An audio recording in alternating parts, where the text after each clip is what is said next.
Hey guys, what's up? Welcome back here to today's edition of Intuitive Angling, and really appreciate you guys swinging by the channel to check the video out. Always appreciate that.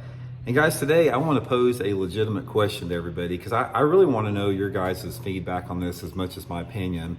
I want to know how so many people can afford to fish professionally right now. It is like when you put the math to it and the numbers, how much it costs to do it. I don't understand it. I don't understand how people are able to do this. So we're going to get into this, break it down a little bit. I'm going to give you my opinion and obviously be curious to get your guys' feedback on that too. Also, guys, just a quick thank you out there to everybody that's taken time here to hit that subscribe button to Intuitive Angling. I'd like to invite you to do so if you haven't. And a big thank you from me and my family for everybody that's been helping support Intuitive Angling by using all the links in my description. You guys hear me talk about my tackle warehouse links. I link in there every video and all the other stuff. Everybody that's taken part of that is really doing a tremendous help to keep the channel moving forward and keep it up here on YouTube. So really appreciate that. Okay, guys, I think I'm pretty qualified to talk about this because I've been doing it for 40 years. I fished the Bassmaster, tour at the top levels, Bassmaster Top 150s, 100s, Bassmaster Elite 50 Series, FLW Tour, qualified for a bunch of Bassmaster Classics and everything. I know what it costs to fish professionally. And I know how I did it in terms of me not having any money and what I had to go through in order to get to it, which was possible back when I started out. But now I don't understand it because, guys, back when I started out, entry fees for Bassmaster tournaments were about $600. And even when they came up with the Bassmaster Top 150s and the tour level events, the entry fees were only like $1,500 and the payouts were actually bigger and you had a lot more sponsorship opportunities.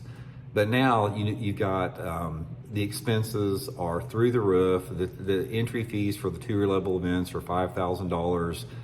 The cost of boats are over $100,000. Trucks are close to $100,000. Expenses, we're going to get into all that. So I understand, guys. When you're talking about how people can afford this, something doesn't equate because even though our economy is really strong right now, we got record high stock market, numbers. We got record low unemployment. Inflation is ticking down after it reached the highs from all the post-pandemic COVID and all the supply chain shortages. Literally every leading economic indicator in the United States is doing really good right now. So I understand that, but it still doesn't equate to how many people can afford to fish at the professional level, given how much money it costs. Now let's talk a little bit about how much money it actually costs to fish, and then we'll try to figure out where this money is coming from. Okay, let's say you fish the Bass Pro Tour or the Bassmaster Elite Series. You're going to spend $5,000 entry fee per tournament. You're depending upon where you're going to be at as far as how many nights you're away from home or how far you got to drive. You're going to spend anywhere between $2,000 to $3,000 per tournament in your expenses, your lodging, your food, your gas, your incidentals, all that type of stuff. So every tournament, you're basically into it for $8,000. Now that's before you've got your boat payment, which if you have a $100,000 boat, you're going to be knocking at $1,500 a month boat payment. The same for the truck payment if you got that. You got your mortgage payment that you live in. You got your food. You got a family to take care of. You got insurance. You got everything that it costs to live. But in other words, if you fish the tour, the Bassmaster Tour, or the FLW Tour, or the MLF Tour, you're going to have a minimum of $100,000 investment just to fish those tournaments. And it's probably closer to $150,000 when you equate purchasing tackle and rods and reels. So let's just say, to be fair with everything, that the whole 9 yards, it's going to cost you $150,000 a year to fish professionally before you even make a cast, before you even win any money, not including your household expenses. Now, let's say the average household, it takes, that depends on obviously on, how, the level that you live at, but it's going to take anywhere between, $50,000 to $100,000, to pay your household expenses. So let's say you have got to figure that you're going to have to generate, if you're a professional fisherman, at the top level, and you've got a home life, and you've got family, it's going to cost you, pushing $100 or $250,000 a year to basically pay all your bills, mortgage payments, all that type of stuff. So you're in it for $250,000. Now you tell me, it's like when you're, and I know because I've been through this, it's like, and I didn't have any money when I started out, fishing professionally, because it didn't cost near as much as it did right now. But if you're a 20-year-old kid, how do you come up with, say, $150,000? You just got out of high school. You probably, if you're 18 or 20, you haven't even went to college. When you're that young, you can't get a very good job. You can't get a high-paying job. So how does somebody that's 20 years old afford to cough up $150,000 to fish the circuit? Obviously, it's family money. I'm not saying every situation. There may be some kid out there that's some business genius and a YouTube star or whatever that can afford to do it on their own. But I think everybody can agree that if you're a young angler, you can't do it unless you have, parents that are pretty well off to subsidize you as a safety net. But take that away from the fact, how does even these people in their 30s and 40s and 50s afford to do that? How do you afford to cough up every single year $250,000 to continue to compete when you're in a position, you're gone half of the year fishing professionally, and even if you work, you're only working half of the year? Where does that money come from? Because it's not coming from sponsorships. Guys, it is tougher now than it has ever been to gain sponsorships. The sponsorships, ever since about 2006 or 7, it's gotten super tough. It's 10 times tougher to get sponsorships. So the people that say that sponsors pay for all this type of stuff, it's an exception to the rule. It's very, very rare.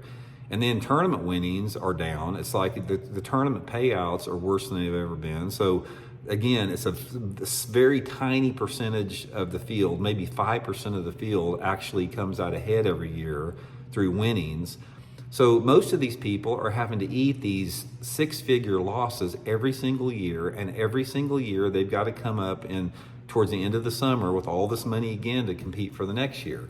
So what's the deal with that? What's going on here? Here's what's going on with it. And I'm not saying across the board 100% of the deal, but what we have done since the industry has constantly, every single year, the cost of fish has been jacked up 4 to 6% on cost of the boat, cost of tackle, everything like that, tournament entry fees.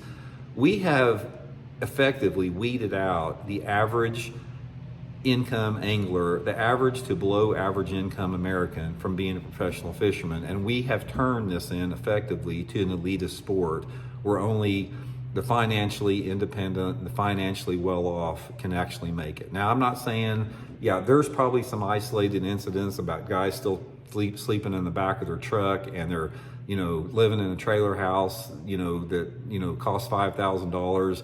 But that's an exception to the rule. Guys, back when I was, fishing the circuits, most all the pros, they stayed at little roach motels, and now most all the pros are staying at Holiday Inn or Hampton Inn out there. And I get it. I get it. The economy is strong right now and it enables a certain segment of the people to do that.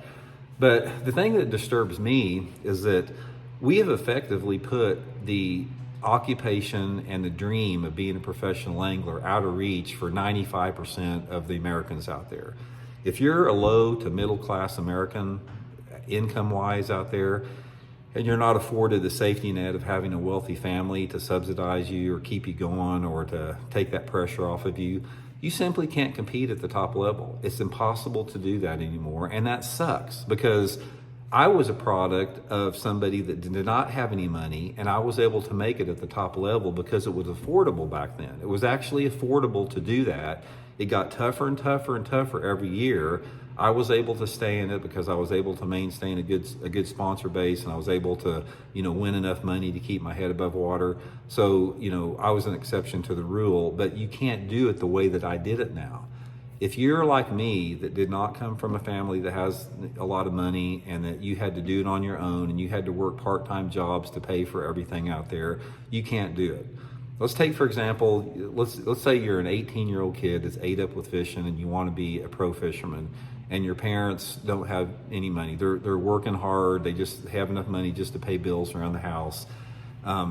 And you are faced with the situation where you've got to come up with $100,000 in order to fish professionally or even get started at that point.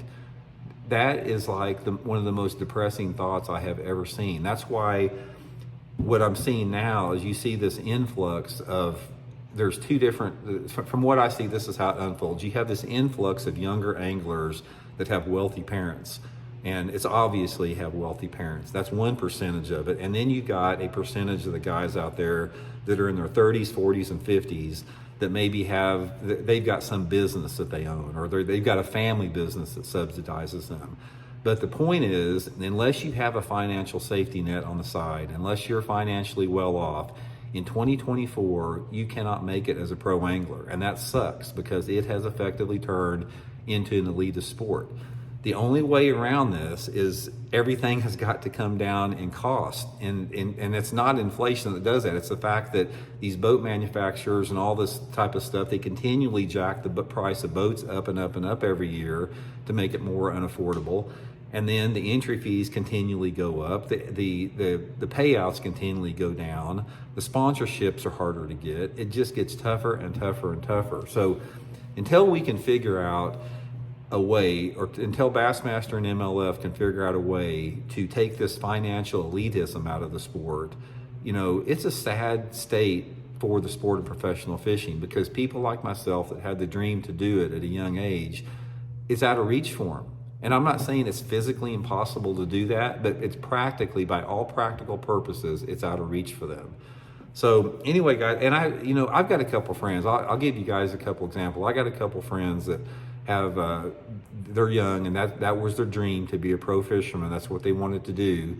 And they are willing to make the sacrifices to do it. But once they get out there and they see firsthand how expensive it is, and they see that if you just fall behind one or two tournaments and not get a check, that you're in serious trouble. If you've got just enough to make it by, and you're squeaking by, and you happen to have a dry spell of 2 or 3 tournaments where you don't get paid, you're in serious jeopardy of completely losing your entire status as a pro angler. And none other sport does that. It's like, if you're a pro football player or a pro baseball player or pro basketball player, you're not going to get kicked out of that sport simply because you don't have enough money to compete. It's all about your talent. So anyway, we just ran into that problem, and it's even getting worse in this age of live scope and forward-facing sonar technology, where you got 20-year-old kids that have $50,000 worth of electronics on their boat.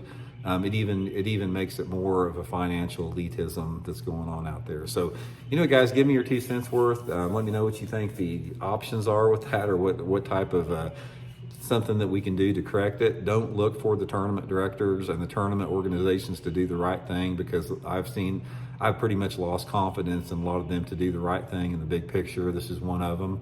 But anyway, let me know what you guys think, and we'll talk later.